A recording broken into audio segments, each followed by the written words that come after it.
This is the Kobra Blitzer, and it's one of KobraVR's most unique gun stocks they've made to date. When the Quest 3 and its controllers were first announced in June of 2023, KobraVR was optimistic they'd be able to retrofit their Quest 2 gun stocks to accommodate the Quest 3's controllers. Well, when the Quest 3 launched 4 months later, and Falendorn was finally able to get his hands on one, he quickly found that the tracking on the Quest 3 controllers was significantly different than it was on the Quest 2 controllers. And after multiple failed attempts to adapt their Quest 2 stocks to work with the Quest 3, he found an entirely new gun stock was going to be required in order to give users the best experience possible. It took him several weeks to nail it down, but this is the design he ultimately landed on. Now, I know it's not exactly the sexiest looking gun stock out there, but in my opinion, looks are always secondary when it comes to a VR gun stock. Performance is king. It does not matter how good a stock looks if you can't get your sights on the target, and delivering perfect tracking is always Falendorn's #1 priority. And I can tell you, after using this stock for several weeks, the tracking is fantastic when used properly. In my first week using the Blitzer, I only played multiplayer matches of Breachers, Contractors, and Pavlov, and had perfect tracking the entire time using all my favorite loadouts. When I took it onto the shooting range in Pavlov, however, I ran into some tracking issues with several different guns. The odd thing about this is it only happened with certain guns. It didn't happen with all of them. For example, I used the M4 and it tracked perfectly. I then switched to the Vector 45, and as I aimed on my sights, my reticle would drift. I reported this back to Falendorn, and he was very surprised to hear this, as he'd spent hundreds of hours designing, testing, and tweaking the Blitzer to eliminate this very type of problem. To investigate the issue, he had me record myself using the stock, and as I watched the video back, I saw right away what I was doing wrong that was causing the loss of tracking.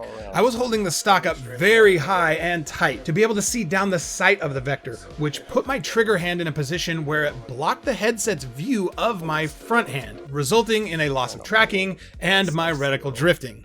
To fix it, all I needed to do was use Pavlov's Gunstock calibration console here and set it where I held the stock just a little bit lower. This put my front controller back in view of the headset, and after that, tracking was perfect.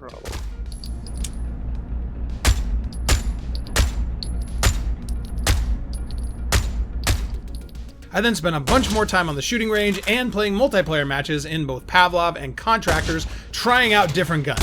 And while the stock performed great overall, there was a couple little things I encountered I need to mention here.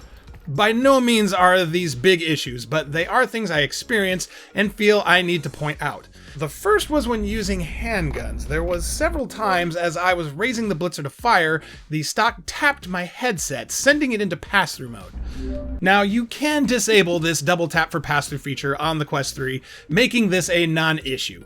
But I like this feature, so I keep it on, and more than once I accidentally activated pass-through when using a handgun. So yeah, there you go.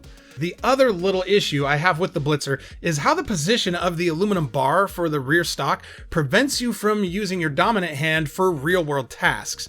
With KobraVR's Quest 2 stocks, I'm able to still use my right hand to adjust or lift up my headset while continuing to hold the stock. Because the aluminum bar on the Blitzer is positioned on the front side of your hand rather than the back of your hand, it gets in the way when you try to adjust your headset. I would either have to remove the stock to make these adjustments, or try my best to do it with my left hand, which I am far less coordinated with. Outside of those two things, the only other thing I wish was different on the Blitzer is I wish there was a way for the stock to fold in half like KobraVR's Sidewinder stock for the Quest 2. The Sidewinder has been my favorite stock since it launched, and I've grown very accustomed to that folding action. It's a super fun action to perform, and it's great for getting the shoulder stock out of the way when you're using handguns and throwing grenades and other things. The Blitzer is incredibly lightweight. In fact, I think it's the lightest gun stock I've ever used, weighing only 6.9 ounces or 197 grams. Hold on just a second. I want to double check that. Okay, well, I stand corrected. The Kobra Ultralight for the Quest 2 is only 5.8 ounces, or 165 grams, so it still wins for the lightest gunstock I've ever used. But the Blitzer is a close second. As for color selection, the Blitzer will only be available in the black and white configuration you see here. As for now, KobraVR has no plans for any other color combinations. If you're among the roughly 10% of the people in the world who are left-handed though, KobraVR will be offering the Blitzer in a left-handed configuration as well as right-handed. Attaching a controller to the stock is very, very simple. You'll first need to undo the strap on your controller grips. I don't know if I need to mention this or not, but if you're not using grips with your controllers, I highly recommend it. I'm using a set from AMVR and we'll put a link to them on Amazon in the video description if you'd like to check them out. The Blitzer is designed to be used with grips that replace the controller's battery doors, similar to these and to the ones made by Meta. If you have the silicone cover style grips like these, they will not work with the Blitzer, so don't ask. Okay, back to attaching the controller to the stock. With the strap undone, you'll feed the controller into the dock like so. Flip these little latches to secure it in place, and once you've redone your grip strap, you're ready to go. The Blitzer comes with two different attachments for your non-dominant hand controller. The first is KobraVR's traditional grab handle. This is what drew me to KobraVR gunstocks when I bought my first stock in 2021. I love how quick, easy, and natural it feels to simply reach up and grab the front of the stock. When you need to reload or throw a grenade or switch to a handgun, you simply let go with your front hand and do whatever it is you need to do. There's no clipping in or out of the stock. For those of you who have used KobraVR's Quest 2 stocks, you'll notice there's a slight difference with this grab handle.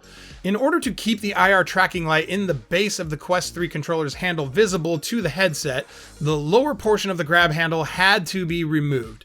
This took me a little bit of getting used to because I was accustomed to using my ring finger and pinky to hold onto the grab handle on my Quest 2 stocks, where this design you have to use your middle and ring fingers.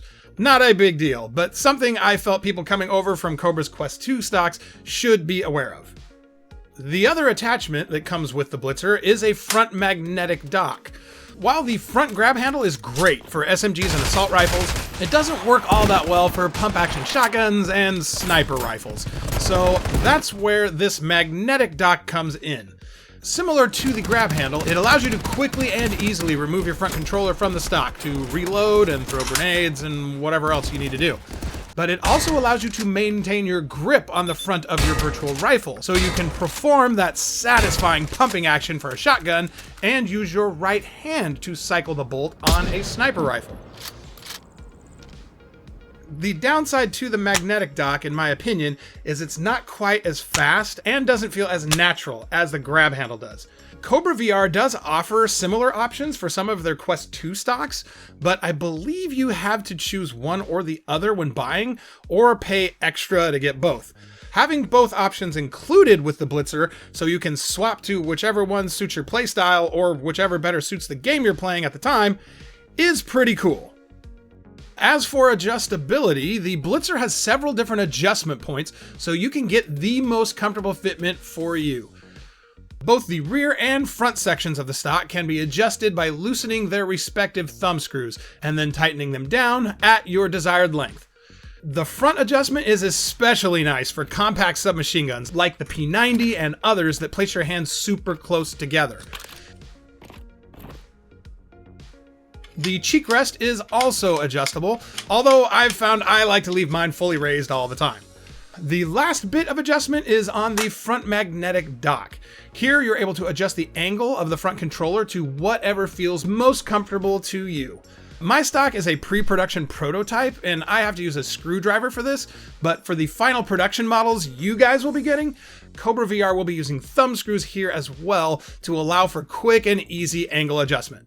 The Blitzer is set to cost 65 British pounds, which as of the making of this video is around 83 US dollars, and will be available for purchase around the time this video goes live.